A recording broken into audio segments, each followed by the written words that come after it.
आप देख रहे हैं वर्ल्ड न्यूज। मैं हूं इमरान खान। आइए दुनिया देखते हैं जी सलाम की नजर से क्या कुछ चल रहा है दुनिया में। सबसे पहले हेडलाइंस। यमन में अरब इत्तेहाद के फिजाई हमले में 38 से ज्यादा हौसी बागी हलाक। सालेह अल समात समेत आला लीडरों के आखिरी रस्मात में आखिरी हजारों लोग शामिल हुए। बदला लेने की धमकी भी दी। गाजा में फलस्तीनियों का एहतजाज जारी। इजराइल अफवाज की गोलीबारी में 4 फलस्तीनी हलाक, 600 से ज्यादा जख्मी। फलस्तीनी हुकूमत ने अक़वाम मुत्तहिदा से किया जांच का मुतालबा। अमेरिकी सदर ट्रंप ने ईरान को फिर दी धमकी। कहा जौहरी समझौता रहे ना रहे ईरान को नहीं बनाने देंगे जौहरी हथियार। ईरान ने कहा समझौते में किसी तरह की तरमीम मंजूर नहीं। ट्रंप ने शुमाली जनूबी कोरिया के बीच बातचीत का खैर मकदम किया। कहा शुमाली कोरिया पर सख्त पाबंदी रहेगी जारी। गुज़श्ता हुकूमत की गलतियों को नहीं दोहराना चाहते। और चीन के सदर शी जिनपिंग से कई अहम मुद्दों पर बातचीत के बाद मुल्क लौटे पीएम नरेंद्र मोदी। चीन हिंद के बीच सरहद पर अमन कायम करने पर हुआ इत्तेफाक।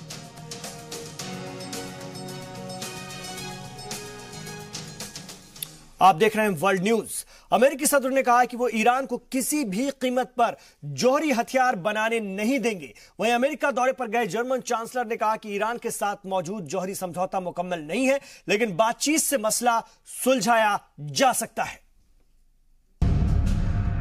जौहरी समझौते पर अमेरिका और ईरान के बीच कशीदगी बढ़ती ही जा रही है।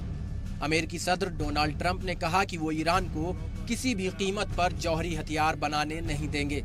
जर्मन चांसलर एंजेला मर्केल के साथ मुश्तरका प्रेस कॉन्फ्रेंस से खिताब करते हुए ट्रंप ने कहा कि ईरान मशरिक़ वुस्ता में तशद्दुद और अनारकी फैला रहा है, इसलिए ये यकीनी बनाना जरूरी है कि ईरानी हुकूमत जौहरी हथियारों के करीब भी न फटके। I don't talk about whether or not I'd use military force. It's not appropriate to be talking about, but I can tell you this. They will not be doing nuclear weapons. That I can tell you. Okay? They're not going to be doing nuclear weapons. You can bank on it. वहीं German chancellor Angela Merkel ने कहा कि ईरानी जौहरी समझौते में कमियां हो सकती हैं, लेकिन ईरान को जौहरी हथियारों से रोकने के लिए ये एक इब्तदाई मरहला था। इस मसले पर अमेरिका और यूरोपीय ममालिक के दरमियान बातचीत हो सकती है। Perfekt ist, alle Probleme mit dem Iran zu lösen, aber dass es ein Stein ist, ein Baustein, auf dem man aufbauen kann. हम ईरानी जौहरी मुआहदे को एक इब्तदाई मरहला शुमार करते हैं, जिसने खास तौर पर इस जानिब उनकी सरगर्मियों को कम किया है। जर्मनी का नुक्ता नजर ये है कि जौहरी मुआहदे ईरान की ख्वाहिशात पर रोक लगाने की जमानत के लिए काफी नहीं है। इस मसले पर यूरोप और अमरीका के दरमियान मुवाफकत होनी चाहिए। वाज़ेह रहे कि अमेरिकी सदर ट्रंप को ईरान और आलमी ताकतें रूस, चीन, फ्रांस और जर्मनी के दरमियान हुए जौहरी समझौते की तौसीह 12 मई को करना है, लेकिन वो कह चुके हैं कि मौजूदा सूरत में इस मुआहदे की तौसीह नहीं की जाएगी। दूसरी जानिब ईरान ये धमकी दे चुका है कि अगर अमेरिका ने मुआहदा मनसूख किया तो इसके संगीन नतायज भुगतने होंगे। अब देखना है कि ट्रंप बातचीत का रास्ता अपनाते हैं या जंग का। ब्यूरो रिपोर्ट, जी सलाम। उधर ईरान ने जौहरी समझौते पर अमेरिका के रुख पर सख्त तनकीद की है। रूस के दौरे पर गए ईरान के वजीर खारजा जवाद जरीफ ने कहा कि अमेरिका को बैनुल अक़वामी समझौते की पासदारी करनी चाहिए। अपने रूसी हम मनसब सरगई लावरोव के साथ बातचीत के दौरान ईरानी वजीर खारजा ने कहा कि जौहरी डील में तब्दीली का अमेरिकी मुतालबा काबिल कबूल नहीं है। उन्होंने कहा कि बातचीत को हो सकती है, लेकिन अमेरिका का धमकी भरा लहजा काबिल कबूल नहीं। उन्होंने कहा कि ईरान रूस और अपने इत्तेहादी ममालिक से बातचीत कर रहा है। कुछ लोग ईरान जौहरी समझौते को मुद्दा बना रहे हैं। उनका ये बिहेवियर सही नहीं है। हम इस मसले पर लगातार बातचीत कर रहे हैं और रूस और इत्तेहादी ममालिक से हमारी ये बातचीत जारी रहेगी। और इस वक्त हमारे साथ अखलाक उस्मानी साहब जुड़ गए हैं, जो कि मिडिल ईस्ट मामलों के एक्सपर्ट हैं। उनसे बात करेंगे। अखलाक साहब, खैर मकदम है आपका जी सलाम पर। अखलाक साहब, ईरान जौहरी मुआहदे पर अमेरिका और ईरान आमने सामने है। ऐसा लगता है कि ट्रंप ये मुआहदा तोड़ देंगे। आपका क्या ख्याल है, क्या कहना है आपका? अखलाक उस्मानी साहब। जी जी, आप मेरी आवाज सुन पा रहे हैं? जी सर, सुन पा रहे हैं। मेरा सवाल एक बार तो फिर दोहराऊं मैं? जी नहीं, मैंने आपका सवाल सुन लिया है। ठीक है सर। मैं आपसे ये कहना चाह रहा था कि अमेरिका इस मुआहदे में बना रहता है या नहीं, ये तो 12 मई को ही पता चल पाएगा। ये तारीख भी मीडिया ने दी नहीं है, खुद अमेरिका की तरफ से है। और 12 मई तक हम सभी को इस बात का इंतजार करना चाहिए कि जौहरी मुआहदे में अमेरिका, जो कि एक पार्टी है, वो रेगुलेटर नहीं है। ये बात मैं बार बार बोलता रहा हूँ कि ईरान का 6 आलमी ताकतों के साथ जो जौहरी मुआहदा है, उसमें अमेरिका एक पार्टी है, यानी सभी की हिस्सेदारी इसमें बराबर है। अमेरिका इसका कोई रेगुलेटर नहीं है, और अगर अमेरिका इससे बाहर हो जाता है तब भी ये मुआहदा कायम रहेगा। इसलिए मुझे लग रहा है कि बहुत जल्दबाजी होगा अभी कुछ भी कहना। 12 मई तक हमें इंतजार करना चाहिए। जी, लेकिन ईरान इस समझौते में किसी तरह की तरमीम और या फिर इजाफे के खिलाफ है। आप इस जौहरी समझौते का मुस्तकबिल क्या देखते हैं? देखिए, जो डोनाल्ड ट्रंप हैं, वो जब से इक़्तिदार में आए हैं, वो लगातार एक इजरायली और सहयूनी रिप्रेजेंटेटिव ज्यादा नजर आ रहे हैं। वो अमेरिका के सदर या एक जिम्मेदार वीटो पावर सिक्योरिटी काउंसिल के जिम्मेदार ममालिक के एक नुमाइंदे की बजाय वो लगातार इजरायली और सहयूनी एजेंट के तौर पर खुद को पेश कर रहे हैं और बता रहे हैं पूरी दुनिया को कि यहूदी मफाद के तहफ़्फ़ुज़ के लिए वो किसी भी हद तक जा सकते हैं। अगर अमेरिका इस पूरे मुआहदे से बाहर आ भी जाता है तो मुझे नहीं लगता कि बहुत ज्यादा फर्क पड़ेगा ईरान को। एक बात बहुत बारीक है, वो समझी जानी बहुत ज्यादा जरूरी है कि यूरोप के जो कंट्री हैं, खासतौर से फ्रांस, जर्मनी, जो कि गैर वीटो ताकत होने के बावजूद भी इस मुआहदे में शरीक हुआ था, यूरोपियन यूनियन और इंग्लैंड, यानी पूरे के पूरे यूरोप के सारे जो तजारती मफाद हैं वो ईरान के साथ इस पूरे मुआहदे में लिपटे हुए हैं। मैं आपको फिर बता दूं कि बहुत सारे सैंक्शंस के प्रतिबंधों के बावजूद भी ईरान के साथ जो भी ममालिक तजारत करते हैं जी, वो ईरान के इस मुआहदे के बाद उससे बार्टर कर सकते हैं। बार्टर का सीधा मतलब ये होता है कि हम आपको पैसा नहीं देंगे, आप हमें तेल दीजिए, तेल की कीमत के बराबर दवाइयां, कलपुर्जे, कपड़े, चॉकलेट्स, ये हम आपको दे सकते हैं। तो एक बड़ा फायदा जो यूरोपियन ममालिक का ईरान के इस मुआहदे से हो सकता है, वो लालच को नहीं छोड़ सकते। मैं आपका ध्यान थोड़ा सा खींचना चाहूंगा कि हाल ही में जो फ्रेंच प्रेसिडेंट हैं वो अमेरिका होकर आए, और मर्केल जो चांसलर हैं यानी राष्ट्रपति हैं यानी सदर हैं जर्मनी की, वो इस वक्त अमेरिका में हैं। ये सारी यूरोपीय ताकतें कोशिश कर रही हैं कि मुआहदा किसी तरह कायम रहे, क्योंकि उन्हें तजारती हवाले से ईरान से बहुत बड़ा फायदा मिलने जा रहा है। लेकिन और एक अमेरिका की जी, लेकिन यहाँ पर एक सवाल और पैदा हो रहा है सर। आप भी कह रहे हैं कि 12 तारीख तक इंतजार करना चाहिए, 12 मई तक। अगर अमेरिका ये मुआहदा तोड़ ही देता है तो ईरान के लिए क्या मुश्किलात पैदा हो सकती हैं? मशरिक़ वुस्ता की सियासत किस तरह से बदल जाएगी, इस पर रोशनी डालेंगे? देखिए, मुझे लग रहा है कि पूरा इस्लामिक वर्ल्ड बहुत हाइपर एक्टिव इसके ऊपर रिएक्ट कर रहा है। सबसे बड़ा नुकसान तो उन यूरोपियन मुल्कों का है। अगर अमेरिका इस मुआहदे से बाहर आता है तो सबसे बड़ा नुकसान ईरान का नहीं है। इन सभी 6 के 6, ये जो 6 पार्टियां हैं, यानी अमेरिका, 5 बड़ी ताकतें, माफ कीजिए 7 पार्टियां हैं, और यूरोपियन यूनियन और जर्मनी, अगर आप इन सबको लाइन में लगाएं तो इसमें सबसे कम नुकसान में ईरान है। सबसे ज्यादा नुकसान में अगर कोई है तो यूरोपियन ममालिक हैं, क्योंकि उन्हें तिजारत करने का एक बहुत सुनहरा मौका मिला था ईरान के साथ, और बार्टर डील के तहत, जो मैं बार बार कह रहा हूं कि उन्हें पैसे नहीं देने थे, तेल खरीदना था सस्ता और उसके बदले चीजें देनी थी। तो अगर ये डील टूटती है तो अमेरिका सिर्फ एक पार्टी है, उसके बाहर निकल जाने के बावजूद भी मुझे बहुत उम्मीद है कि फ्रांस बना रहेगा। इसमें जर्मनी जो सबसे ज्यादा एग्रेसिव है। आप ये देखिए, एक बात समझिए कि मैक्रोन वहां से निकले हैं और मर्केल वहां पर पहुंची हैं। इसका क्या मतलब है? इसका मतलब है कि सब कोशिश कर रहे हैं ट्रंप को मनाने के लिए कि हम इस मुआहदे से बाहर नहीं आ सकते, क्योंकि हमारे मुल्क की इक्तिसादियात के तहफ़्फ़ुज़ का भी एक सवाल है। इसलिए ये सभी मुल्क ईरान के साथ अपने ताल्लुकात को कायम, अब ये सिर्फ ट्रंप की एक सनक के पीछे ये मुल्क अपने मफाद को छोड़ दें, ऐसा भी नहीं हो सकता। मुझे नहीं लगता कि ईरान का बहुत बड़ा नुकसान होगा। अमेरिका बाहर आता है तो यूरोप के मुल्क, मुझे ऐसा लगता है, ऐसा ना हो कि अमेरिका के खिलाफ हो जाएं और आगे किसी भी तरह की मशरिक़ वुस्ता की किसी पॉलिसी में अमेरिका का साथ देने से इनकार कर दें। बहुत शुक्रिया अखलाक उस्मानी साहब, जी सलाम पर अपनी बात रखने के लिए। ये थे मिडिल ईस्ट मामलों के जानकार अखलाक उस्मानी। एक छोटा सा वक्फा हम यहां पर ले रहे हैं, लौट रहे हैं। आप देखते रहिए वर्ल्ड न्यूज।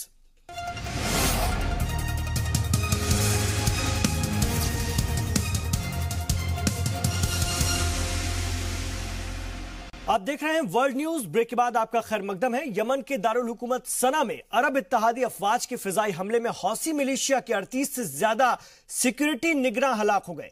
जराये के मुताबिक ये अफराद बागियों की सुप्रीम सियासी काउंसिल के सरबरा सालेह अल समात की तदफीन के सिलसिले में खास तौर पर जमा हुए थे। फिजाई हमलों में मारे गए लोगों में हुकूमत के नायब वजीर दाखिला अब्दुल हकीम अल खैबानी, वजारत दाखिला दफ्तर के डायरेक्टर अल मरूनी और अल समात की तदफीन की रस्मात का सिक्योरिटी जिम्मेदार अबू आला भी शामिल है। वहीं दूसरी जानिब आज सना में सुप्रीम सियासी काउंसिल के सरबरा सालेह अल समात समेत हौसियों के 3 बड़े रहनुमाओं को तदफीन किया गया। उनकी आखिर रस्मात में हजारों की तादाद में लोग शामिल हुए। इस दौरान अरब इत्तेहाद के खिलाफ मुजाहरे भी किए गए। हौसी बागियों का कहना है कि वो हौसी लीडरों के कत्ल का बदला जरूर लेंगे।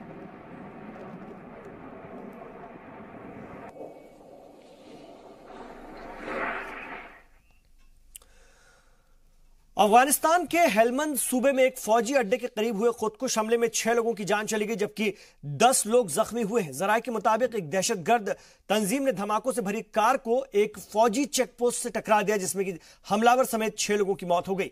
मरने वालों में 5 शहरी और एक फौजी शामिल है। हेलमंद सूबे के गवर्नर के तर्जुमान उमर जवाक ने बताया कि नादली इलाके में हुए हमले में 2 फौजी जख्मी हुए हैं। हमलावर ने एक मिनी वैन का इस्तेमाल करके अड्डे पर निशाना साधा। फिलहाल किसी भी तंजीम ने हमले की जिम्मेदारी नहीं ली है, लेकिन तालिबान पर शक है। आपको बता दें कि तालिबान ने पिछले बुध को हमले की शुरुआत करने का ऐलान कर दिया था।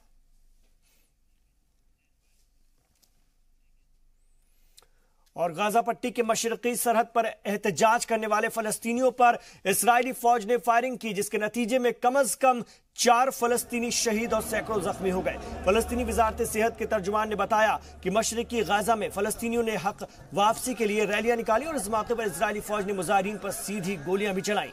इजरायली फौज की फायरिंग में 3 फलस्तीनी हलाक हो गए और कम से कम 600 लोग जख्मी हुए। जख्मियों में 5 की हालत नाजुक बताई जा रही है। ऐनी शाहिदीन का कहना है कि इस्राएली फौज की तरफ से मुजाहिरीन को खौफजदा करने के लिए सरहद पर जोरदार धमाके भी किए गए। वाज़ेह है कि फलस्तीनी 30 मार्च से 6 हफ्तों पर मुश्तमिल हक वापसी की तहरीक जारी रखे हुए हैं। इस तहरीक के दौरान अब तक 45 लोग शहीद हो चुके हैं और 5000 फलस्तीनी जख्मी हुए हैं। उधर अक़वाम मुत्तहिदा में फलस्तीन के सफ़ीर ने कहा है कि सलामती काउंसिल को फलस्तीनियों के कत्लेआम का नोटिस लेना चाहिए। We will not leave a stone unturned. We have the right to demonstrate peacefully, to express our views. We will continue knocking on the door of the Security Council. That message was very, very loud and strong by the E10 when we met with them. They said that we will not absolve the Security Council from its responsibility. It is responsible for the maintenance of international peace and security, therefore it has to act. उधर Romania में यरूशलेम में अपना सिफारत खाना मुंतकिल करने पर सियासी बहरान पैदा हो गया है। इस मामले में रोमानिया के सदर क्लाउस ओहानिस ने वजीर आजम वियोनिका डेंसिलिया से इस्तीफे का मुतालबा किया है। सदर का कहना है कि रोमानिया का सिफारत खाना यरूशलेम मुंतकिल करने के मामले में पीएम ने उनसे सलाह नहीं ली। जराये के मुताबिक सदर क्लाउस ओहानिस ने इस मसले पर बातचीत के लिए पीएम वियोनिका डेलिंसिया को बुलाया था, लेकिन वो सदारती महल नहीं गई। सदर का कहना है कि पीएम वियोनिका डेलिंसिया आईन की खिलाफ वर्जी करके अपने हिसाब से मुल्क नहीं चला सकती। आपको बता दें कि अमेरिका ने अपना सिफारत खाना तेल अवीव से यरूशलेम मुंतकिल करने का फैसला किया, जिसके बाद इक्का दुक्का ममालिक ने भी इस कदम की पासदारी की है।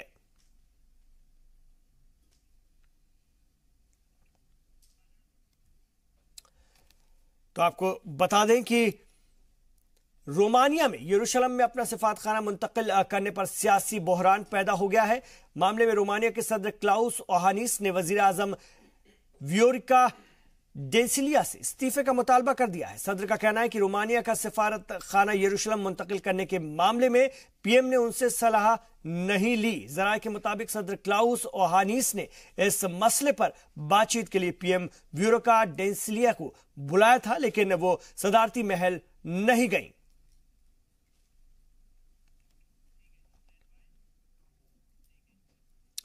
शामी बहरान पर रूस, ईरान और तुर्की के वजीर खारजा की एक अहम मीटिंग मॉस्को में हुई, जिसमें कि शाम के सियासी हल तलाश करने के लिए तबादला ख्याल किया गया। तीनों मुल्कों के वजीर खारजा ने इत्तेफाक किया है कि मगरबी ममालिक के मिसाइल हमले के बावजूद क़याम अमन के लिए कोशिशें जारी रहनी चाहिए।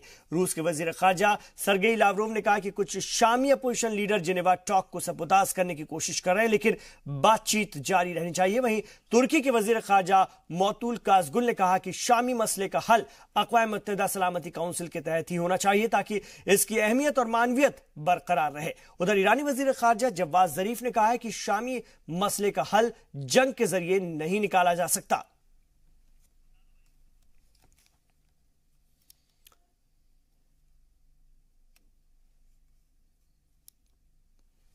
तो शामी बहरान पर रूस, ईरान और तुर्की के वजीर खारजा की एक अहम मीटिंग मॉस्को में हुई है, जिसमें कि शाम के सियासी हल को तलाश करने के लिए तबादला ख्याल किया गया। क़याम अमन के लिए कोशिशें जारी रहनी चाहिए, इस मीटिंग में तय हुआ है। रूस के वजीर खारजा सरगेई लावरोव ने कहा कि कुछ Shami opposition leader Geneva talk को सबोताज करने की कोशिश कर रहे हैं, लेकिन बातचीत जारी रहनी चाहिए। वहीं तुर्की के वजीर खारजा मौलूद काजगुल ने कहा कि शामी मसले का हल अक़वाम मुत्तहिदा सलामती काउंसिल के तहत ही होना चाहिए।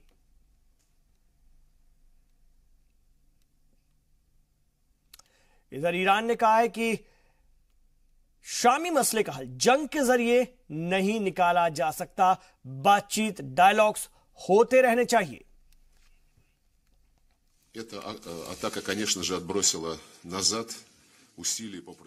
शाम में अमेरिका, बरतानिया और फ्रांस के मुश्तरका हमले से अमन मुज़ाकरात को धचका लगा है, लेकिन मेरा मानना है कि तमाम दुश्वारियों के बावजूद क़याम अमन के लिए कोशिशें जारी रहनी चाहिए। हम तीनों ममालिक ने इत्तेफाक किया है कि जिनेवा रेजोल्यूशन के तहत शामी बहरान के हल के लिए कोशिशें जारी रहेंगी।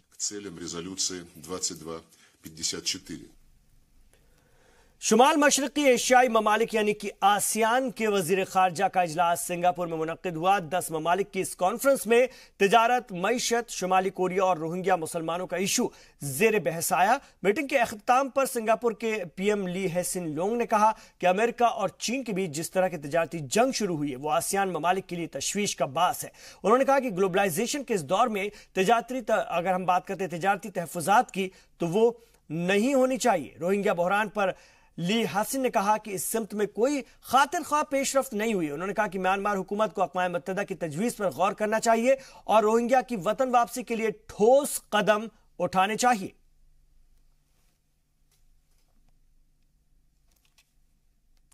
And we encourage Myanmar and Bangladesh to press on with their shared commitment to carry out the voluntary return of displaced persons in a safe, secure and dignified way without undue delay.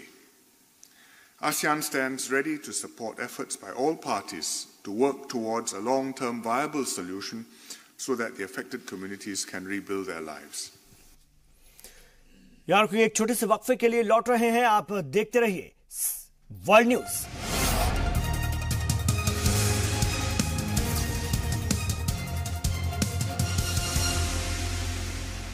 शुमाली और जनूबी Korea के रहनुमाओं की सरहदी गांव पनमुनजोम में तारीखी मुलाकात को शुमाली कोरिया सरकारी मीडिया ने टर्निंग पॉइंट बताया है। वहीं अमेरिका के सदर ने भी इस बातचीत पर खुशी का इजहार किया, लेकिन उन्होंने कहा कि जब तक किम जोंग उन अपना जौहरी प्रोग्राम तर्क नहीं कर देता उस वक्त तक प्योंगयांग पर सख्त पाबंदी जारी रहेगी। उन्होंने कहा कि वो गुज़िश्ता हुकूमतों की गलतियों को दोहराना नहीं चाहते। कोरियाई लीडर किम जोंग उन और मून जे इन की मुलाकात के बाद अब दुनिया भर की निगाहें ट्रंप किम की मुलाकात पर टिकी हुई हैं।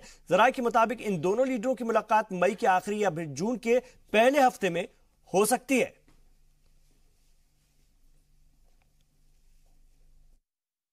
We have a very good working relationship.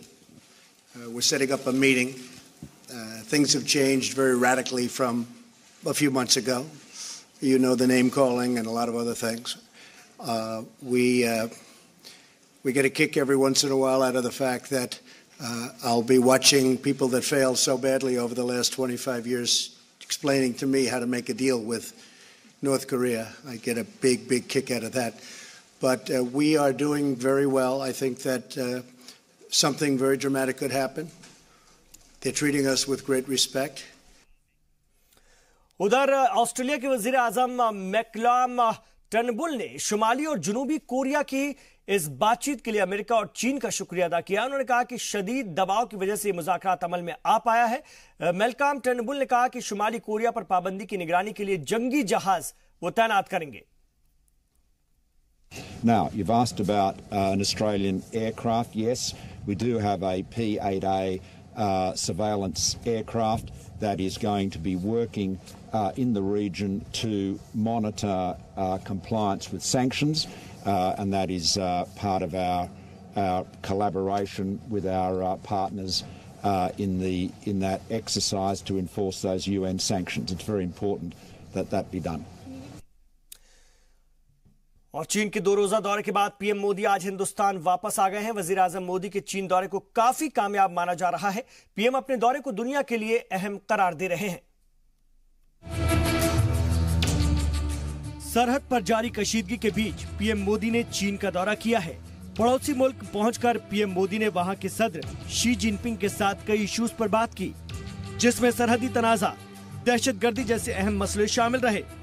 इस दौरान दोनों ममालिक ने सरहदी परेशानियां भी दूर करने पर रजामंदी दिखाई है। I think the two leaders underscored the importance of maintaining peace and tranquility in the India-China border regions. They decided that they will strengthen communication between the two militaries in order to build trust and understanding, that a number of confidence-building measures already agreed upon the two sides will be implemented, and the information sharing arrangements will be improved to prevent and manage situations along the border areas. मुलाकात के दौरान PM Modi और सदर she ने आपसी तरक्की पर खास जोर दिया। साथ ही साथ इस पर भी रजामंदी बनी कि दोनों मुल्क आपस में लगातार बातचीत जारी रखेंगे। इस सच्चाई से इनकार नहीं किया जा सकता कि एशिया के दोनों ममालिक अगर मिलकर काम करें तो वो एक अलग ताकत बन सकते हैं। ब्यूरो रिपोर्ट, जी सलाम। मलेशिया में 9 मई को आम इंतखाबात होने वाले हैं और इसके लिए पर्चा नामजदगी का अमल भी शुरू हो चुका है। बरसर इख्तिदार पार्टी के चीफ और वजीर आजम नजीब रज्जाक ने आज अपना नॉमिनेशन दाखिल किया। 9 बरसों तक पीएम ओहदे पर काबिज रहने के बाद नजीब एक और मियाद चाहते हैं, लेकिन इस बार उनके खिलाफ अपोजिशन जमातों ने साबिक पीएम महाथिर को उतारा है, जो कि एक वक्त में उनके गुरु थे। वहीं महाथिर ने भी अपने आज पर्चा नामजदगी दाखिल किया है। नॉमिनेशन के बाद उन्होंने अपने हामियों से खिताब भी किया। आपको बता दें कि ये इंतखाबात करोड़ों के घोटाले के इल्जामात से घिरे वजीर आजम नजीब रज्जाक के लिए आसान नहीं होगा, क्योंकि साबिक पीएम महाथिर मोहम्मद उनके खिलाफ मैदान में है, जिनकी छवि बेहतर है और वो अवाम में मकबूल भी है।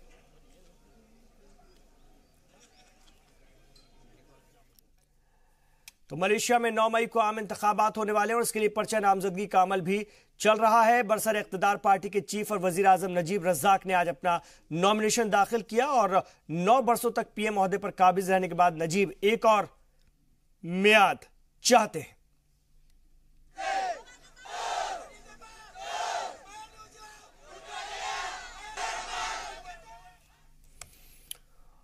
आर्मानिया में मुल्क के नए वजीर आजम के इंतखाब से कुछ रोज कबल बड़े पैमाने पर मुजाहरे हो रहे हैं। मुल्क के कारगुजार वजीर आजम कारण कारापोतिया ने अपोजिशन लीडर, खासतौर से जिनका नाम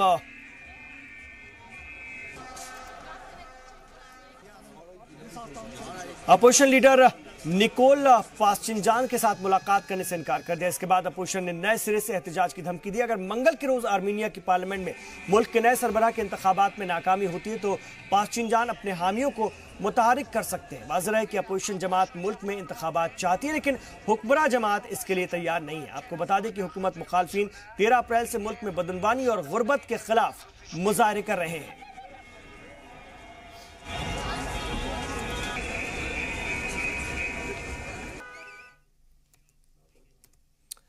अगर हम जापान को अजीब व गरीब रिवाजों का मुल्क कहें तो ये गलत नहीं होगा, क्योंकि इस मुल्क में हर चीज में एक अलग रिवायत देखने के लिए मिलती है। और ऐसी एक रिवायत है जिसे क्राइंग सूमो कहते हैं। इसमें लोग अपने बच्चों को रुलाने आते हैं। जी हाँ, इसे नवमौलूद बच्चों की सेहत के साथ जोड़कर देखा जाता है। जापान में ऐसा माना जाता है कि जो बच्चे सूमो की गोद में जाकर रोते हैं वो जिंदगी में कम बीमार पड़ते हैं और उनकी किस्मत अच्छी होती है। यही वजह है कि इस फेस्टिवल में सूमो पहलवान बच्चों को हर तरीके से रुलाने की कोशिश करते हैं।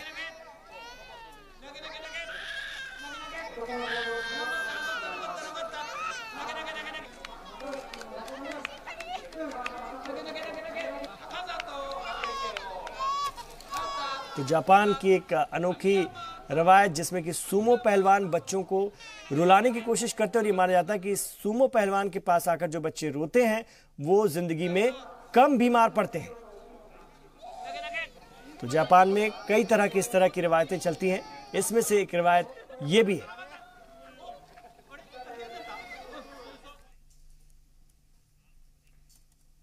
तो इन तमाम खबरों पर हमारी नजर बनी हुई है। आप देखते रहिए जी सलाम।